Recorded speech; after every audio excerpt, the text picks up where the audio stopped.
बोल अरे देवी तुम बोल दो ना, ये बच्चा क्यों नहीं लेता है रुपया, ले ले।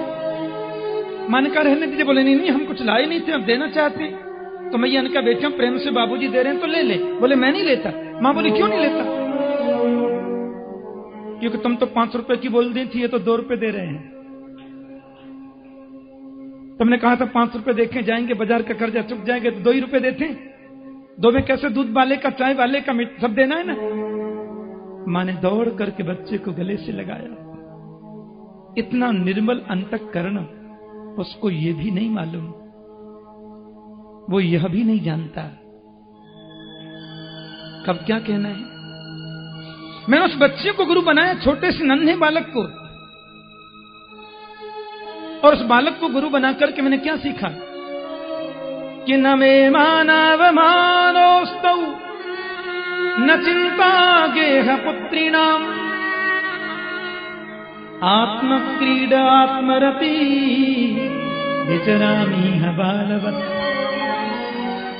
घर में किसी की मृत्यु हो गई, बच्चा तो खेल रहा, उसको मालूम ही नहीं।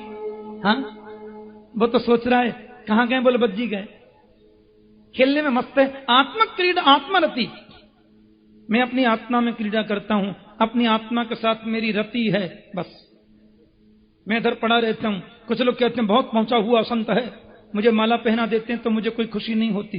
कुछ लोग इधर से निकलते कहते हैं नंगा बाबा, नहावे नहीं धोबे नहीं, ऐसी पड़ो रे है, 2-4 मुट्ठी बालू फेंक जाते हैं, उनसे मैं नाराज नहीं होता। क्योंकि सम्मान और अपमान तो शरीर का है, आत्मा का नहीं। यही मैंने जाना है, यही मैंने सोचा है। मैंने मछली को गुरु बनाकर के जिह्वा पर काबू रखना चाहिए। अब मछली क्यों पकड़ी जाती है? जीभ पर काबू नहीं। कांटे में कोई खाने की चीज लगाते हैं, मछली पकड़ने दौड़ती है, फंस जाती है। ऐसे ही जितम सर्वम जिते रसे, जिसको इंद्रियों पर विजय प्राप्त करनी है वो जीभ पर विजय प्राप्त करे। जैसा मिल गया रूखा सूखा खा लिया। जीने के लिए खाना, खाने के लिए नहीं जीना, ये प्रयास करना चाहिए। बोलो जय श्री कृष्ण। और भैया मैं दत्तात्रेय जी से यदु ने कहा एक बात बता दो महाराज जी, आप अकेले क्यों रहते? 2-4 शिष्य रख लो पास में। बोले देखो संत अकेला रहे ना तो भजन में मन लगता है। जिसका मन वश में है वो तो भीड़ में भी रहे तो कोई फर्क नहीं पड़ता। मुझे तो मेरे मन पर विश्वास नहीं है ना, इसलिए मैं अकेला ही रहता हूं। और ये मैंने सीखा कहां से मालूम है? एक कुमारी कन्या को मैंने गुरु बनाया। शादी से पहले बेटी को देखने जाते हैं ना। हाँ, कहां जा रहे हैं साहब? बोल बहू देखने जा रहे हैं हमारे ब्रज में। आजकल तो लोग मेटाडोर में भर के जाते हैं, ऊपर वाले भी जाते हैं, नीचे वाले भी जाते हैं, अड़ोसी पड़ोसी भी जाते हैं। बेचारा बेटी वाला जो सत्कार करता है उनका आपसे क्या बताएं। इतना भगवान का करे तो भगवान मिल जाए, और नखड़े का ठिकाना ही नहीं। हाँ, ठंडा गरम चटपटा मीठा, कालीन बेचारा बिछाएगा नहीं है तो किराए पे लाएगा मखमल के गद्दे।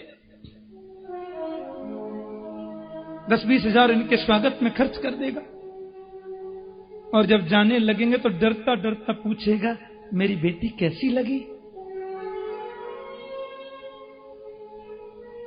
हम फोन कर देंगे कैसी लगी, और वहां जाके फोन आ जाता ठीक नहीं लगी। ये फूहड़पन मेरे राष्ट्र में नहीं था। बायोडेटा बनता है। ये शादी हो रही है कि सौदा हो रहा है? बोलो जय श्री कृष्ण। किसी कन्या को देखने के लिए दादी जी गई, बर भी गया, बहन गई। किसान की बेटी, मां घर पे थी नहीं, और दादी जी को तो इतनी अच्छी लगी वो बहू। हार पहना दिया, गोद में फल रख दिए, 10-10 काफी सौभाग्य की चिन्ह चूड़ियां पहना दी। देखो साजी आपकी बेटी तो मेरे घर की बहू हो गई, अब मैं इसी बेटी के हाथ का भोजन पाके जाऊंगी। पिता ने कहा बेटी सुंदर भोग बनाओ, हाँ दाल भात बनाओ। अब बेटी ने अंदर देखा तो चावल तो थे नहीं, धान तो पूरे कमरे में भरे थे। तो बेचारी बेटी ने क्या किया, अब किसान की बेटी है सो धान उसने निकाले, ओखली में डाले, धनकुटा से कूटने लगी। तो दादी सासू जी ने जो चूड़ियां पहनाई थी ना, वो खन खन खन खन बजती हैं। मैंने आपसे कहा था ना एक बार, पिता की इज्जत का बेटी जितना ख्याल रखती है ना, उतना कभी कभी बेटा नहीं रख पाता। संसार के जितने संबंध आज तक बने हैं, उसमें सबसे ऊंचा और सबसे निर्मल संबंध कोई है तो बेटी और पिता का संबंध है। बेटी बोली चूड़ी खन खन बजती है, पिताजी की बात नंबर 2 पे आ जाएगी। लोग कहेंगे बड़ा गरीब है, घर में चावल नहीं, धान कूटे जा रहे हैं। पर ये चूड़ी भी कैसे उतारूं? दादी सासू जी ने पहनाई, सौभाग्य का चिन्ह है। उसने 6 चूड़ी निकाल दी, 4 हाथ में रखी, और जैसे ही कूटने लगी धान तो 4 भी बजती है। कन्या ने 2 चूड़ी और निकाल दी, धान कूटने लगी तो 2 चूड़ियां भी बज रही हैं। बोली पूरा तो नहीं उतारूंगी, पूरा उतारूंगी तो फिर गड़बड़ है। 1 चूड़ी और निकाल दी, और जैसे ही धान कूटने लगी यदु सो चूड़ी बजना बंद। मैं उधर से निकल रहा था, उस कन्या का पूरा नाटक मैंने खिड़की में से देखा और उसको अपने गुरुओं की लिस्ट में लिख लिया। और मैंने क्या सीखा मालूम है? कि बासे बहूनाम कलहो भवेत वार्ता द्वयोरपि एकैव चरेत साधो कुमार्यायव कंकण।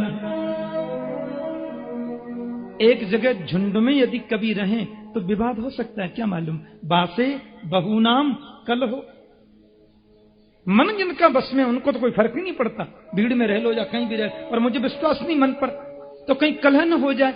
अगर 2-4 एक जगह रहें तो कभी संसार की बातें मुंह से निकल सकती हैं। इसलिए एक एव चरित साधो, रमता जोगी बहता पानी निर्मल होता है। पड़ा रहता हूं अकेला, मिल गया तो अच्छा, न मिला तो डबल अच्छा। ये सुनकर के मन में बहुत आनंद मिला यदु को। भैया महाराज जी एक बात और बता, कभी तो आपको लगता होगा ये चीज मिल जाती तो ठीक रहता, ये मिलता तो ज्यादा अच्छा रहता। बोले देखो, किसी चीज की आशा नहीं करनी। हाँ, आशा तो जीवन में कभी करो ही मत। संत को चाहिए आशा तो गोविंद के मिलन की करे बस। संसार की वस्तुओं की क्या आशा करनी? आशा में बड़ा दुख है यदु। हाँ, और ये बात तो मैंने एक वेश्या को गुरु, क्या बोलते हैं आप गुरु जी, वेश्या को गुरु बनाए? बोले जिससे शिक्षा मिली मेरा गुरु। हाँ, बोले कौन? राजा जनक की नगरी में रहती थी पिंगला नाम की वेश्या। बड़ी अच्छी कथा है भागवत में। पिंगला नाम वेश्यासी विदेह नगरे पुरा। पिंगला बड़ी सुंदर थी, सज धज करके सवेरे बैठ जाती। लोग सोचती मेरे सौंदर्य को लोग देखेंगे, मेरे पास में आएंगे। सवेरे 4 बजे की सज के बैठी, महाराज रात के बज गए 12, कोई नहीं आया। फिर सवेरे जल्दी नहा धोकर बैठी, रात हो गई, कोई नहीं आया। एक दिन उसके मन में बहुत ग्लानि हुई, राम राम राम राम राम, इन हाड़ मांस के पुतले वाले मनुष्यों के लिए 20-20 घंटे चिंतन करती हूं, इनसे मिलन की आस लगाती हूं।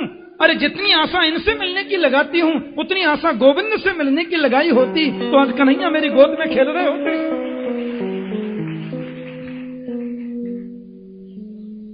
आशा उसने प्रभु से लगाई।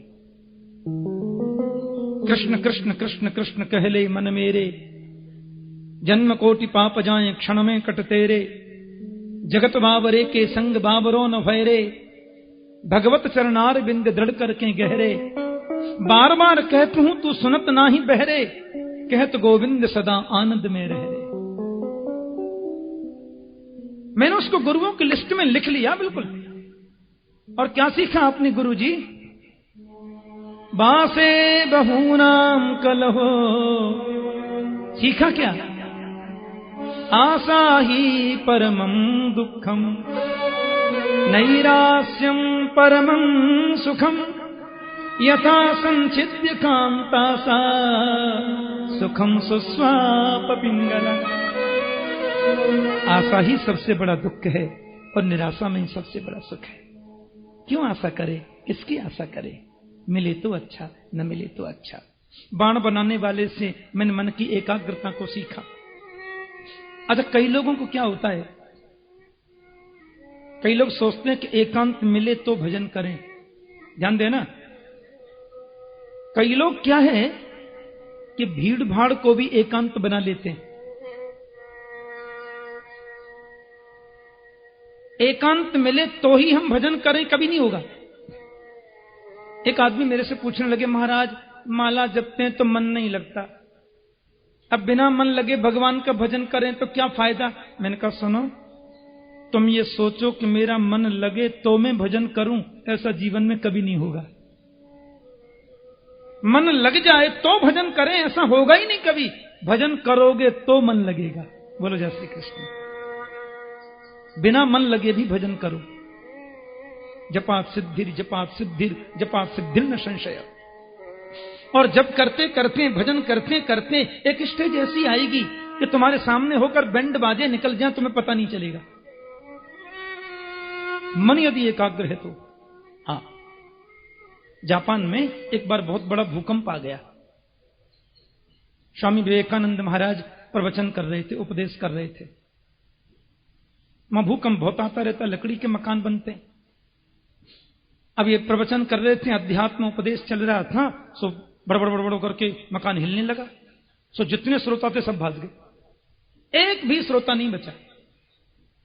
लेकिन स्वामी विवेकानंद आंख बंद करके बैठे रहे। 1-1.5 घंटे बाद जब भूकंप बिल्कुल थम गया, धीरे धीरे धीरे धीरे करके लोग आ गए, तो देखा स्वामी जी आंख बंद करे बैठे। लोगों ने पूछा, बाबा इतनी जोर का भूकंप आया, हम लोग सब छोड़ छोड़ के भाग गए, आप नहीं गए?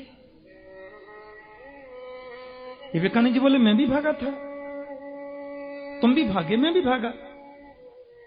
फर्क केवल इतना है, तुम बाहर भागे, मैं अंदर भागा। बोलो जय श्री कृष्ण। मैं अंदर गया, तुम बाहर गए।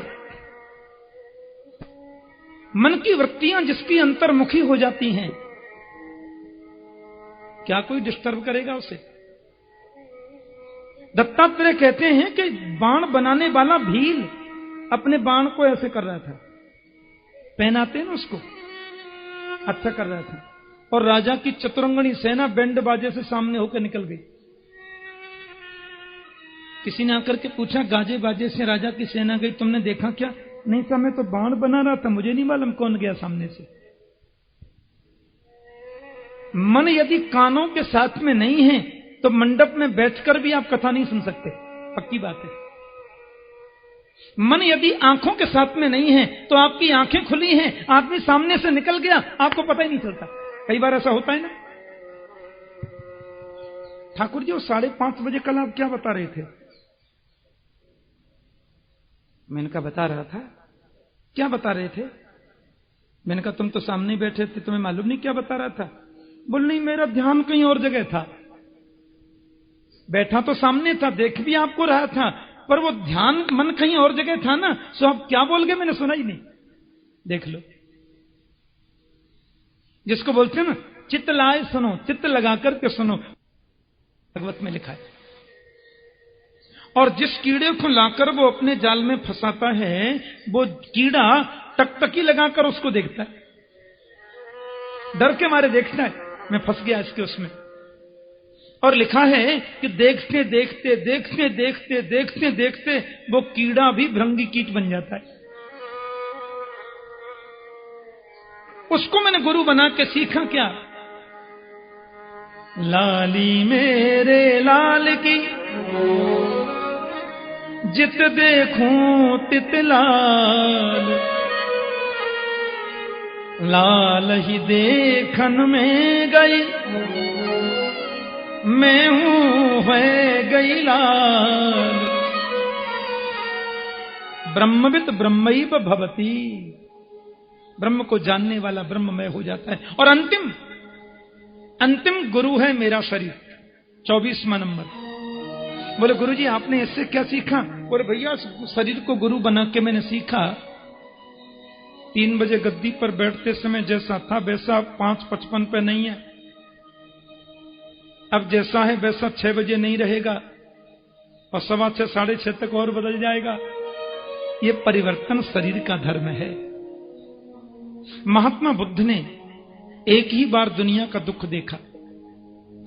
जब इनके पुत्र नहीं था और बड़ी मुश्किल से पुत्र हुआ राजा के यहां, ये महात्मा बुद्ध जो पुत्र रूप में जन्मे, तो राजा ने ब्राह्मणों को बुलाया, त्रिकालज्ञों को। बोले महाराज जरा बताओ मेरा बालक कैसा होगा।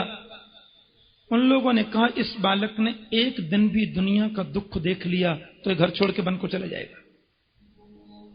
दुख नहीं देखना चाहिए।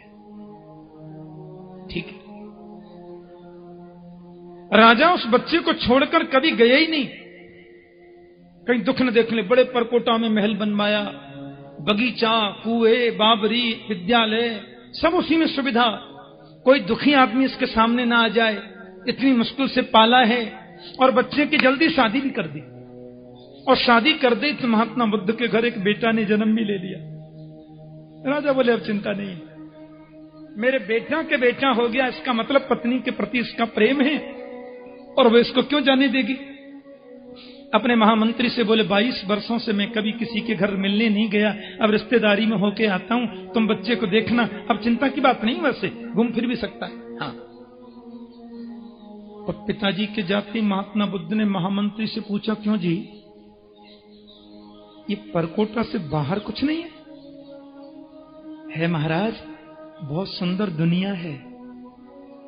अच्छा आप मुझे दुनिया दिखाएंगे, विराजे राजकुमार। रथ में बैठे महामंत्री साथ में, परकोटे से बाहर निकल करके महात्मा बुद्ध जब गए, सबसे पहले झोपड़पट्टी मिल गई। और झोपड़पट्टी में एक बच्चा पलना में सो रहा है, पैर पटक के रो रहा है। मंत्री जी ये क्या है? बोले छोटा बालक है, ये रो रहा है। क्यों? क्योंकि इसको खटमल खा रहे हैं। ये बता नहीं सकता कि मैं, ये रो सकता है, बोल नहीं सकता। आप भी एक दिन ऐसे थे महाराज, आप नन्हे बच्चे थे, आप भी रोते थे। अच्छा हाँ। थोड़ा और आगे गए, आगे जाकर के देखा एक नन्हा सा बच्चा, 5 किलो का बच्चा, 20 किलो का बस्ता कमर पे लाद के जा रहा है। मंत्री जी ये क्या है? बोले वही नन्हा बालक एक दिन इतना बड़ा होता है। अब ये पेट भरने की विद्या सीखने जा रहा है। मात पिला बालकन बुलामे, उधर भरे सोई धर्म सिखामे। आप भी एक दिन ऐसे थे राजन। थोड़ा और आगे गए, देखा तो कोई व्यक्ति किसी महिला के पीछे छाता तान के चल रहा है, बच्चा गोद में। मंत्री जी ये क्या है? बोले 4 धाम की यात्रा को जा रहा है, माने ससुराल जा रहा है। बोलो जय श्री कृष्ण। और वही बच्चा एक दिन इतना बड़ा हो जाता है, अब इसके लिए सबसे बड़ा तीर्थ धाम क्षेत्र ससुराल है। धर्मपत्नी को संग लेके जा रहा है। आपकी तो वहीं सब कुछ है, इसलिए आप नहीं जाते। अच्छा वही बच्चा एक दिन इतना, हाँ वो बालक ही ऐसा हो जाता है। थोड़ा और आगे गए तो देखते हैं कि मकान के द्वार की सीढ़ी पर एक बूढ़ा आदमी बैठा, खुल खुल खुल कर रहा जो। मंत्री जी ये क्या है? बोले वही 6 महीने का बच्चा एक दिन ऐसा हो जाता है, इसको खांसी हो गई, दमा हो गया, बुखार आ गया, शरीर में दम नहीं है। अरे मैं भी ऐसा बनूंगा? निश्चित बनना है राजन, सबको बनना पड़ता है, बनना पड़ेगा। थोड़ा और आगे गए, देखा तो महाराज वो राम नाम सत्य है, राम नाम सत्य है कहते लोग चल रहे। ये क्या हो रहा है? बोले वही व्यक्ति, वही 6 महीने का बच्चा एक दिन इतना बड़ा हो गया, इसकी मृत्यु हो गई, इसको लोग लेकर के जा रहे हैं शव यात्रा।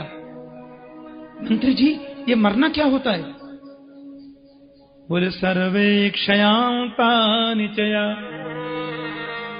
पतनांता समुश्रयात् संयोगस्य वियोगांता जीवितम मरणावधि। ये संसार का नियम है राजकुमार। जायते अस्ति वर्धते विपरिणमते अपक्षीयते और विनश्यति। ये मर गया। मंत्री जी मैं भी मरूंगा? राजन, सबको मरना है, मरना तो पड़ता ही है। महात्मा बुद्ध कहते हैं नहीं, मैं मरूंगा नहीं, मैं ऐसे सत्य की खोज करूंगा जिसमें मरना नहीं होता। देखो, एक दिन दुनिया का दुख देखा, लौटकर महल में गए ही नहीं, उसी दिन घर छोड़ करके बोधि वृक्ष के नीचे चले गए। आखिर में क्या हूं? यदि मैं शरीर हूं तो ये मरता क्यों है? जन्म से पहले मैं था कहां? मरने पर जाता कहां हूं? रात में सो जाते हैं हम तो किधर चले जाते हैं? ये दुनिया का चक्कर जगने के बाद और सोने से पहले ही क्यों है?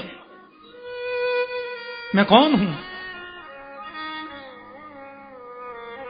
महाराज समाधि में बैठ गए और आत्मदर्शन हो गया। मैं नित्य मुक्त सिद्ध मुक्त चिन्मय शाश्वत आत्मा हूं, मैं शरीर नहीं हूं। यह शरीर हमको शिक्षा देता है। शरीर माध्यम खलु धर्म साधनम। शरीर की सुरक्षा रखना, इसको नाश्ता देना, इसको भोजन देना, इसको जूस भी देना, इसको स्वस्थ बना के रखना हमारा धर्म है। लेकिन शरीर ही मैं हूं ऐसा सोचकर इस पर केंद्रित हो जाना बंधन का कारण है। यदु महाराज ने दत्तात्रेय जी को प्रणाम किया और वहां से चले गए। ये 24 गुरुओं से सीखा सन्यास धर्म की व्याख्या। उन्होंने कहा, केशव मुझे इतना बताओ, ये बंधन क्या होता है और मुक्ति क्या है? बोले, मनः एव मनुष्याणाम कारणम बंध मोक्षयो बद्धम तु विषयासक्तम मुक्तम निर्विषयम मन। ये मन ही बंधन का कारण है और मन ही मुक्ति का कारण है। विषयों के प्रति मन आसक्त है तो हम बंधे हैं, और मन अनासक्त हो गया तो हमारी मुक्ति है। भगवान ने अपनी विभूतियों के बारे में बताया, अपनी सिद्धि, अनिमा, महिमा, लघिमा, प्राप्ति, प्राकाम्य, ईसित्व, वसित्य, दूरश्रवण दर्शन, परकाय प्रवेशन, सारी सिद्धियों के बारे में बताया। और कितने कितने रूपों में मैं कहा। प्रभु कहते हैं, देखो उद्धव, चारों युगों में सतयुग में हूं, ध्यान देना। चारों वेदों में सामवेद में हूं, अक्षरों में अकार में हूं, मंत्रों में ओंकार में हूं, ऋषियों में बृहस्पति में हूं, पुरोदसों में वशिष्ठ जी में हूं, कवियों में शुक्राचार्य में हूं, तीर्थों में गंगा मेरा स्वरूप है, तीर्थानाम स्रोतसाम गंगा, जलाशयों में समुद्र में हूं, बैनतेयम च पक्षिणाम, पक्षियों में बिनता नंदन गरुड़ जी में हूं, सर्पों में अनंत शेष जी महाराज मेरा ही रूप है, घोड़ाओं में उच्चैश्रवा में हूं तो हाथियों में ऐरावत हाथी मैं ही तो हूं। जितने भी दुनिया के रत्न हैं उसमें पद्मराग नाम की मणि में हूं।